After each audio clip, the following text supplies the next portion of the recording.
उन्हाळा, पावसाळा, हिवाळा कोणताही ऋतू असो, प्रत्येक ऋतूत मन प्रसन्न करून सोडणारं वातावरण हे कोकणातच असतं. पावसाळा संपून हिवाळ्याची जशी जशी चाहूल लागायला सुरुवात होते तसं वेध लागतात गावागावातील उत्सव आणि जत्रांचे. मंदिरातील जत्रा म्हणजे कोकणाची एक वेगळी ओळख. गावातील लोकांनी एकत्र यावं हा त्यामागचा उद्देश.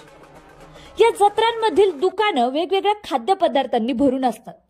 अशा जत्रा आणि उत्सवांचं प्रमुख आकर्षण असतं ते तेथे सादर होणारं दशावतार. दशावताराला कोकणात दहीकाला सुद्धा म्हणतात. कोकण आणि दशावतार हे समीकरणच वेगळं. शेकडो वर्षाची परंपरा असलेली ही लोककला कोकणात आजही जपली जाते. दशावतार म्हणजे विष्णूचे 10 अवतार. कर्नाटकातील यक्षगान परंपरेशी साधर्म्य असल्यामुळे याची पाळेमुळे दक्षिणेत रुजलेली असावी असं मानलं जातं.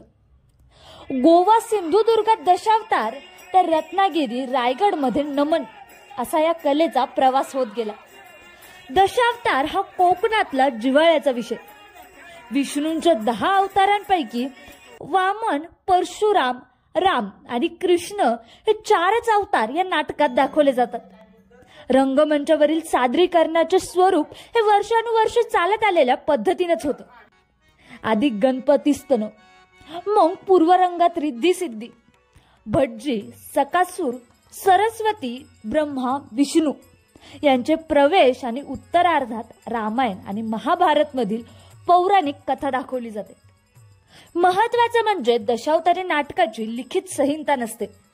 स्वतःची रंगभूषा करायला सुरुवात करायच्या काही क्षणा अगोदर कोणते कथानक करायचे हे कलाकारांना सांगितलं जातं.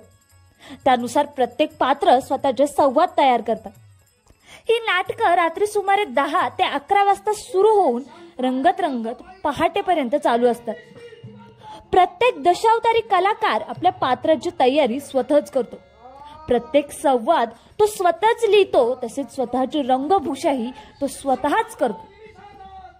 पण यातली महत्वाची गोष्ट म्हणजे दशावतारी नाटकात काम करणारे सर्व कलाकार हे पुरुषच असतात. स्त्री भूमिका करणाऱ्या पुरुषांचा मेकअप आणि पहिरावा तर खऱ्या स्त्रियांना सुद्धा लाजवेल असा असतो. देव दानवांचे युद्ध म्हणजे दशावतारी नाटकातील अजून एक प्रमुख आकर्षण. राक्षसाचा प्रवेश कधी कधी समोरच्या बाजूने प्रेक्षकांच्या गर्दीतून होतो. त्याचं ते भयानक रौद्र रूप, आरोळ्या आणि हातात लखलखणारी तलवार यामुळे प्रेक्षकच घाबरतात.